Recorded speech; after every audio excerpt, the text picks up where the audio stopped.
Madam Clerk, please call the first speaker. Alex Fetch.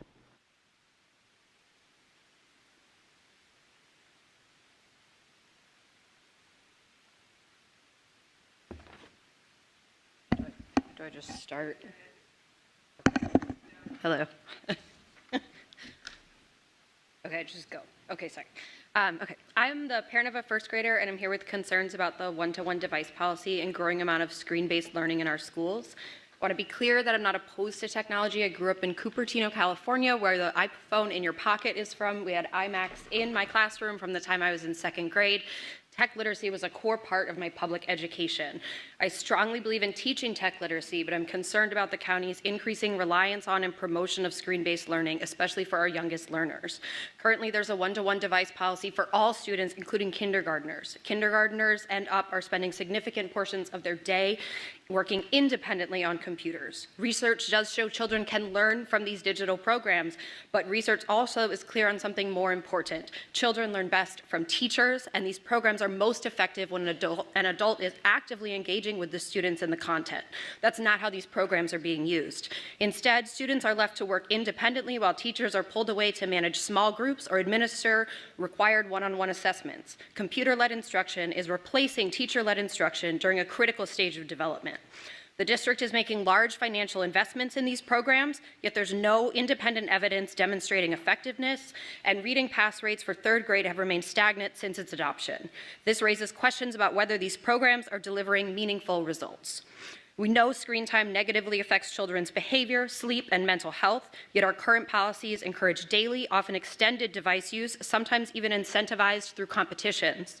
Resources allocated to devices and software could instead be invested in what we know works best, teachers and stronger professional support for them. These changes would improve learning outcomes and student well-being, but also improve teacher morale and retention, issues this board has long recognized. I urge the board to re-examine the one-to-one device policy and roll back policies that encourage so much screen time. Our students deserve developmentally appropriate, human-centered learning environments, and I hope you will take action to ensure that's what we provide.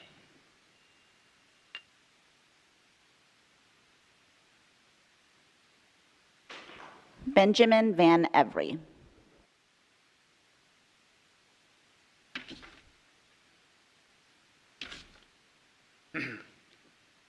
Thanks, Alex. Hello. Thank you for your attention and your commitment to the education of our next generation.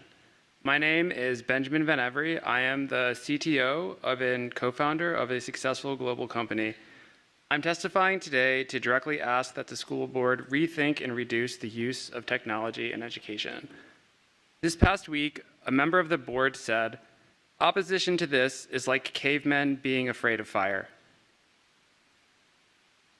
Please recognize that the difference between opposition and a request for safety and deeper understanding of side effects. In 1940, the first suspension bridge was built.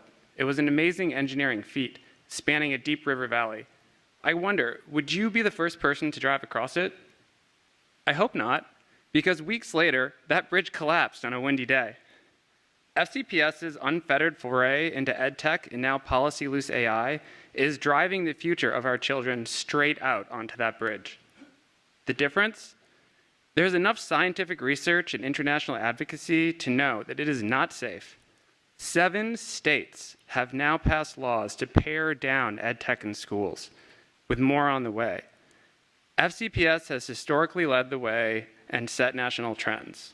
Fairfax County was a magnet for well-to-do families looking for a better future for their children. Parents are now questioning, is Fairfax still that place? Thousands of families have moved or pulled their kids out of FCPS and put them in private schools in the past few years. Is it because they don't want their kids to grow up with social anxiety, a social inability to meet and keep a girlfriend or boyfriend, an utter absence of patience or perseverance, a lack of critical thinking skills? Our kids get one chance to be kids and one chance to get an education. Let's please be less cavalier with that opportunity. Thank you. Mark Spoon.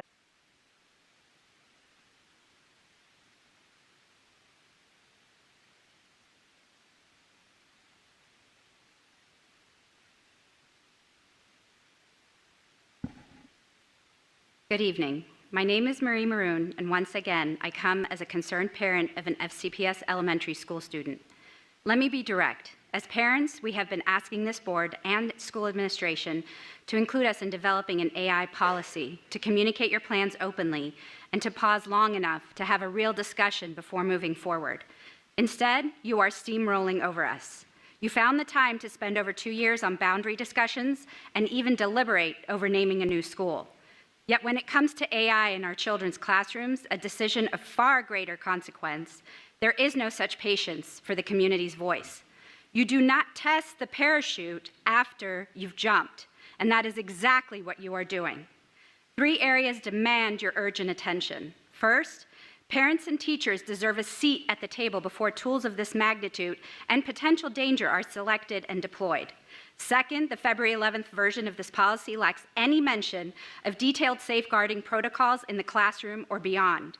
We need concrete protections in place first, not weak aspirational language awaiting implementation. Third, the draft policy lacks description on what tools are approved, how student data is protected, or what happens when something goes wrong. It has no real accountability, and our students will be operating in a regulatory vacuum. Pause any further AI rollouts until a tech and AI advisory committee is established. A drafted policy is open to public comment, then adopted, and most importantly, commit to transparency at every step. Our children deserve better. Thank you.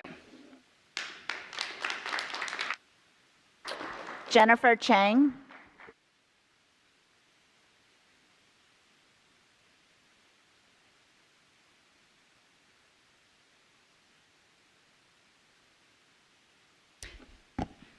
My name is Jennifer Chang, and I'm the parent of 2 4th graders and a rising kindergartner.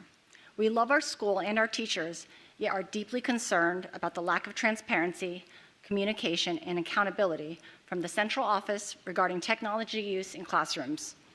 First, transparency. Most parents had no idea that FCPS provides iPads to kindergartners. Many only learned this from their children, who told them that iPad time, not recess, was their favorite part of the day. Soon after, these parents began noticing changes in behavior, difficulty regulating emotions, and craving technology more at home. Research shows that reading and writing on paper leads to stronger comprehension and memory than reading on screens. And while gamified apps keeps our kids engaged and quiet in classrooms, engaged is not equal to learning. I'm requesting an evaluation of the effectiveness of iPads and laptops in a county-wide survey of teachers and parents on educational technology. Second, communication.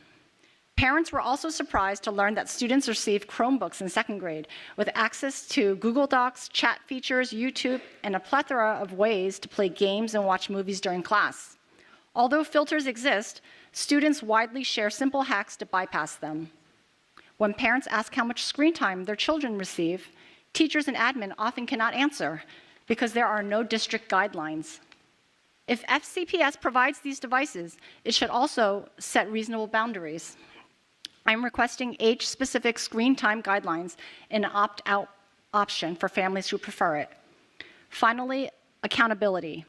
Parents raising tech concerns are often redirected from one office to another, with no one ultimately taking responsibility. We're following the proper channels and seeking collaboration to ensure technology supports learning, not distracts from it. Instead, we feel dismissed and unheard. To address this, I'm requesting the creation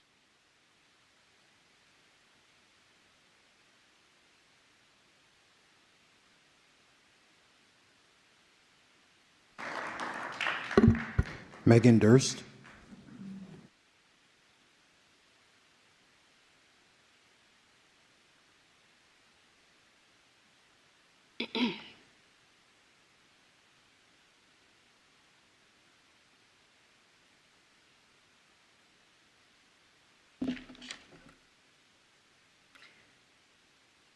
Thank you, Dr. Reed and board members. I'm Megan Durst, speaking on behalf of parents countywide who've shared these concerns. First, the pace of EdTech and AI rollouts. The one-to-one device rollout was presented as a way to ensure equal access and increased engagement, which sounded great. But equal does not always mean best. And not every student becomes benefited from frequent device use. The burden of monitoring school-issued device use cannot continue to fall on the shoulders of parents, nor the teachers who are responsible for 20+ students and devices. We are asking for a discussion of alternatives, such as computer labs, not only for greater ease of device monitoring, but also decreased budgetary concerns. Second, while developers measure success by engagement, engagement with a device is not the same as meaningful learning. Research shows students retain less when learning on screens. They lose the benefit of physical text, such as spatial anchoring and multimodal encoding, and miss out on the interpersonal dialogue, real-time feedback, and human engagement that comes from teacher-led, peer-engaged instruction. Third, the mental health impact of increased screen exposure. The stimulation and reward loops built into these digital platforms create artificial dopamine spikes, leaving kids dysregulated and teachers and families like us struggling to limit screen dependence and its consequences. We're asking for responsible, intentional ed tech use, and that we learned from our experience of the one-to-one device rollout. Specifically, we're asking you to develop a more comprehensive and more detailed AI policy and to form a diverse Tech Advisory Committee. These steps ensure decisions about ed tech are made thoughtfully, with proper oversight and constructive criticism. Thank you.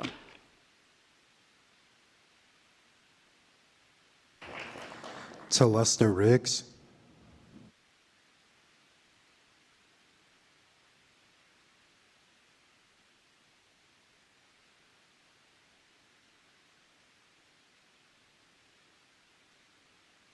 Please play the video submitted by Sumaz Perzada.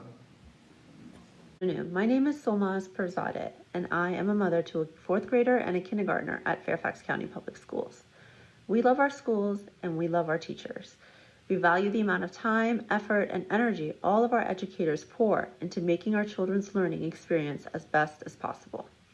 With that said, as my children have grown older, I have noticed that the exposure to digital media, screens, internet use at school has also grown. I come to you as our educational experts to help me understand as a parent the benefit of so much screen time at our schools. I am concerned and alarmed from what I have read about digital exposure in the developing brain and wonder if it's truly the best thing for the cognitive and social development of our children. I humbly ask that Fairfax County establish a tech advisory committee like neighboring counties in Arlington and Montgomery County, composed of parents and academics, so that we can better understand the recommendations the school board puts out in terms of responsible screen use at our schools. I ask that the school board assess the effectiveness of ed tech and one-to-one devices. Do they truly serve our students and help every Fairfax County child reach their full potential? What are the research and studies that support our current tech ed use? Lastly, what are viable options for parents who feel that their children are not best served through tech education exposure? Are there reasonable opt-out options for one-to-one devices? If not, can the school board make this a reality? Thank you very much for your time and input. Chair Anderson, that was our last public speaker. Thank you. Agenda item 7.01, student representative matters.